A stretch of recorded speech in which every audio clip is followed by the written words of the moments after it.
joined by my pack, Talk TV contributor Paula Rowan-Adrian, the former editor of Evening Standard, Emily Sheffield, and he's not just a broadcast, he's an iconic figure, Adam Bolton. What a pack. Great to see you all. Adam, let's start with Israel-Palestine. You will have reported on this conflict for decades, right, as I have. And like I said earlier, when I was at CNN in particular, and it used to air around the world, the abuse that you would get from both sides over anything you said that deviated from their implacable view was like nothing I've ever seen on any issue that I've ever reported on. So this is a story of extremities. And now we've just seen one of the worst atrocities in living memory. And as more and more details come out, it just gets worse and worse. What happens here? Well, I think what happens is that at the moment there is pretty much from Western leaders support and sympathy for Israel because remember, if one strips it down, this is a vicious attack on civilians in Israel, and whatever you think about Israel and the settlements and Palestine, in principle, Israel has always accepted the right of coexistence, whereas Hamas has not. Hamas is committed to eliminating Israel. So I think they are, at the moment, in spite of the demonstrations around the world, in spite of idiots like Harvard University and all the rest of it, they've got public opinion on their side, and they have an opportunity, if they are restrained, to maintain that. But they won't be restrained. Well, because there's no public appetite in Israel for them to be restrained. I think Netanyahu, he'll feel humiliated by what's happened. It's supposed to have the best security defense system in the world. Yeah. I mean, Paula, I don't see any sign that Israel's going to be restrained. In fact, the opposite. And that's what worries me, is that, there is a theory that Hamas have deliberately goaded Israel with an act of such So they appalling... might not fall for it, that's my point. Right, they might not. Stupid. They might not, but the political pressure on Netanyahu, having dropped the ball and letting this happen, may be a catalyst for him to now go too far. And I don't know where that leads. Yes, and of course we know that Netanyahu was struggling in any event before there was the attacks. We know that Netanyahu himself likes to refer to himself as Mr. Security. That's his thing. And that, of course, has now been dashed. But what I can say is, leading on from your question to Adam, is that we are looking at international war crimes unravelling before our eyes. Terrorism, right? We undoubtedly. You use that word because, the BBC, Emily, they won't say terrorism. I find it absolutely extraordinary. I find that extraordinary. How you can report, as they have been... I find that extraordinary. The stories 40 we've heard, babies are a whole family murdered and some have their heads cut off, and you can't say it's terrorism. And a whole family of 5 wiped out entirely. So I don't understand that. I really don't. I think they should explain themselves. And I echo what you're saying. I think it is... someone has described this as like Israel's Twin Towers moment. And I think that as much as we may want them to show restraint, I think that's an incredibly hard thing to do at this moment. No, but their lessons from Twin Towers, though, that with hindsight, it was a mistake. It was an overreaction. But with hindsight, once that fury, anger, horror... I can't even imagine the fury that will be in Israel right now, or amongst the Jewish community worldwide. But as a lawyer, I think it's important for me to point out to the viewers that when I reference international war crimes, we're going to see an investigation in relation to both parties and how they have acted over the last few days. This is not just a one-sided slur that I'm flinging out there. It's important for both sides to be... It is. This has been... Well, there is also the problem that Hamas is not a state. Right. So, I don't think they give a damn about international law, by the way, or anything. I think they are nihilists, and they want to create as much terror as possible, and they will kill any Jewish people of any age whenever they get the chance. I'm just saying, we can't necessarily say that history is going to repeat itself. This obviously was timed to coincide, for example, with the 50th anniversary of the Yom Kippur War. Yeah. I was at a meeting last night, as it happened, there are a lot of Arab ambassadors there, and actually it was a bit like Fawlty Towers. They did not want to talk about the war, whereas 50 years ago, the Arab nations basically lined up and said, let's see if we can push Israel out. Israel has occupied a much more cooperative role, some of it secret and not openly acknowledged, in the Middle East generally with the other Arab nations for a time. And with Saudi Arabia, that's the new wider geopolitical. And that's probably what's been inspiring, I suspect, Iran to encourage. Because they don't want that. They don't want that Hamas, discussion. They don't want calm. They don't want calm. But what I'm They saying want is them to get on. Israel won't necessarily want to push Saudi Arabia and the Gulf states into an impossible position, which if they No, I think it's an interesting point. I mean, I hope you're right. I just fear that may not be what happens. I think we can agree there's going to be a lot of bloodshed. There is going to be Yeah, a lot of innocent children, and a lot of innocent people And the UN's on both trying sides to will ask get that slaughtered, children are given safe passage out of the Gaza Strip now, which I hope they do agree to, because children And also, are children. something has to be done about the Gaza Strip, right? You can't just have these millions of people sitting there living... 2 million, yeah. 2 million people, but living in this tiny, cramped area with very little anyway. Now they're going to have all that stripped away. And you just think, well, where does that lead? You know, you're just probably going to create 2 million martyrs, right? I mean, that's what will probably happen. Let's move on to Keir Starmer's conference speech. I thought he was quite good today.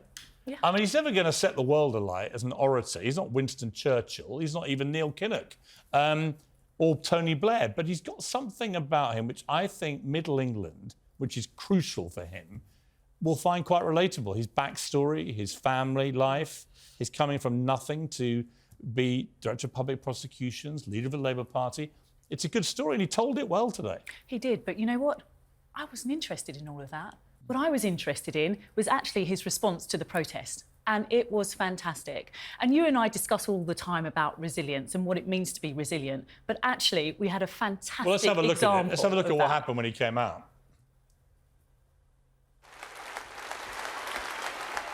True democracy is citizen-led. Now, you see, if you watch that, in America, that protester would now be dead, shot by security, but he wouldn't have got anywhere near a leader of a party like that. I couldn't believe it. I mean, 2 Labour politicians, actually one Labour, one Tory, wasn't it, have been killed in the last 10 years, right, by lunatics. And we have a lunatic attacking the leader of the opposition in that way. See his fear for him, I know. can't you? Yeah, for that split second. For that split second. Yes. Absolutely. You don't know, there's something flurrying around you. Yeah. There's someone putting their arms on you, and there doesn't seem to be anyone near. Yeah. Well, I mean, luckily, it was fine. I mean, I've been at both conferences, the Tory one and I was at the Labour one, not when that happened. But it has to be said, Labour like to be more relaxed. I mean, for example, we had to go through arches to get into the Tory one. We didn't have to go through mag arches there. But in some ways, I think that's a good thing. And what was really remarkable, frankly, was that back in the day at Labour conferences, and you'll remember that, if someone did something like that, it was more like to be an official delegate, not some hanger-on on the fringe. I also thought, I mean, Adam, you're the best person to talk about this, but I think you've followed these political figures for a long time. I actually feel right now, as a person living in this country, we've at least got 2 grown-ups in charge of the parties who've actually restored a little bit of integrity and basic decency and standards to their positions, right? Of Prime Minister. And I don't want to over-egg the souffle, but I just think after the chaos of Boris Johnson, the shambles of Liz Truss, right, the madness of Jeremy Corbyn, at least I feel now the next election will be between 2 actually fairly decent guys and the debate may be about policy rather than how nuts they are. I think there's an element of truth in that, and I think that is Rishi Sunak's intention. But I have to tell you that you look at Starmer's speech today, you look at the Labour conference, you look at the people knocking down the doors, the businessmen, everyone there, that looked like a Prime Minister in waiting. Yes. And I'm afraid to say, for all Rishi Sunak's best efforts, it was a circus. That's the word they used about it. With Liz Truss going off somewhere, Suella Braverman going off somewhere, Jacob Rees-Mogg going off other Tories, and with the best will in the world, Rishi Sunak does not look like a Prime Minister who's in control of his party. I mean, interestingly, Emily, his poll numbers aren't bad. It's the parties which are cratering and continue to crater. I mean, what do you make of Keir? Do you buy into Keir Starmer? Could you vote for Keir Starmer? No. Why? I am a fan of Rishi Sunak. You're with the demonstrator. I'm with the demonstrator. Interesting, the demonstrator was asking for proportional voting. Yes. And there was a referendum on that in 2011. 2/3 of the country, just a little fact for the viewers, 2/3 of the country voted against PV. Do you think they understood? Yeah, I think so. I don't think we should say that. There was a big campaign at the time. We in wanted a bit more than that. He 2011. wanted to abolish the House of Lords and turn it into a great... Well, why don't Is that the protester today wanted to be? why don't Yes, you they why don't you want like people. Starmer? Starmer, I think that they are borrowing the clothes of the Tories to get in. And so I think there's a lack of authenticity and truth going on in the Labour Party at the moment. I think he's done a great job. I think he's a really nice man like you. I think he's got a great backstory. I think he's got great values. I just don't believe they are being authentic. I think they are literally telling a bunch of lies to get us to vote for them. And also, they're in the stocks. Rachel Reeves has already admitted they are going to boost borrowing. They are going to borrow. No, they're saying they're not. They are. Explained that, what they're going to do borrowing for. Borrowing is for long-term projects, and all that, which I've heard that from governments of all kinds. I actually thought the thing that they got, they exuded competence. Yes. That is a very good thing if you want to run the country. The public look at it and think they look well organised. Yeah. All their top brass speakers are good talkers. They look smart. They look like they're well organised, right? They've done the basics very well. I get it. The Tories look a mess. Yeah. Sorry, they do. They do. And there's so many of them Well, they are a there, mess. all saying, "Oh, I need to protect my legacy," shouting at each other, and Liz Truss banging on. Yeah. Everyone unhappy about HS2, Disco even though we all know I would have, it's not if I'd been Rishi Sunak, I'd have done to Liz Truss what those female security guards did to that protester. Just dragged her out by her feet. Well, or had done what Keir Starmer actually did to Jeremy Corbyn. Yes. Boot her out of the party. Boot her out of the party. Let's talk, this is on a much more serious note. Holly Willoughby has quit this morning today, and she's let ITV know. And this follows this awful story last week. Obviously, she had the whole scandal with Philip Schofield, but she kind of moved on, was back doing the show, everything seemed fine. And then last week it emerged that somebody had been charged with soliciting to commit murder and incitement to commit kidnap in connection with Holly. Police obviously taking it very seriously.